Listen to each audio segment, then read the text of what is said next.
तर महापौरापासून लोकसभा अध्यक्षापर्यंत सरांचा प्रवास साहजिकच अत्यंत दुर्दैवी घटना आहे। आता तुम्ही जे विचारलं बरोबर आहे। मनोहर जोशी मुख्यमंत्री होते, मनोहर जोशी लोकसभेचे अध्यक्ष होते, मनोहर जोशी केंद्रीय मंत्री होते, पण त्याहीपेक्षा ते एक सच्चा शिवसैनिक होते।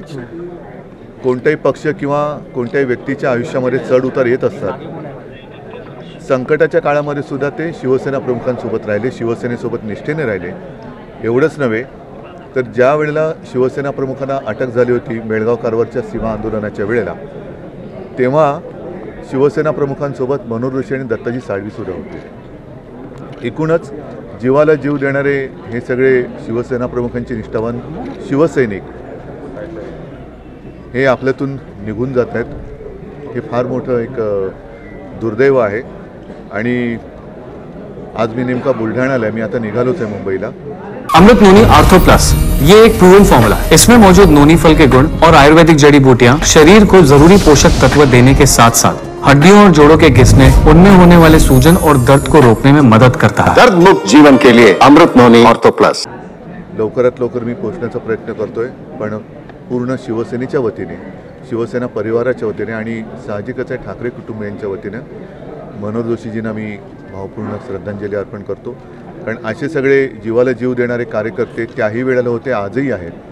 म्हणून शिवसेना ही प्रत्येक वेळेला संकटावरती मात करून पुन्हा उभारी घेऊन उभी राहते। पक्षाच्या स्थापनेपासून बाळासाहेबांसोबत सर होते आणि आज पक्षाचं अशी घटना आहे पक्षाची की पक्षामध्ये फुटी झाल्या आहेत, त्याच्यानंतर देखील सर आपल्या सोबतच कायम होते। मग ती उणीव कुठेतरी भासेल का शिवसेनेला? मी तुम्हाला म्हटलं ना की ही पहिली फळी, मनोहर जोशी हे शिवसेना नेत्यामधील पहिल्या फळीतले शिवसेना प्रमुखांचे सहकारी आणि त्या सगळ्यांपासून स्फूर्ती घेऊन आजसुद्धा तरुण शिवसैनिक हे काम करत आहेत। आणि त्याचमुळे आपण बघतात की शिवसेनेवरती आत्तासुद्धा संपवण्याचा जरी प्रयत्न केला तरी शिवसेना संपत नाही, उलट ती वाढते।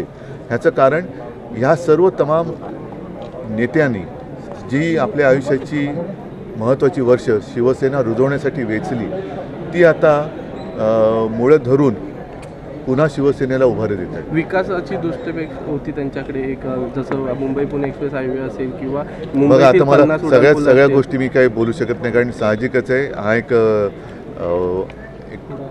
दुःखद क्षण आहे। त्याच्यामुळे सगळ्या गोष्टी आता बोलणं मला पण अवघड होतं आहे। आत्ता तरी मला लवकरात लवकर मुंबईला पोहोचणं आवश्यक आहे, म्हणून मी आजचे सगळे कार्यक्रम रद्द करून मुंबईकडे निघालो। थँक्यू।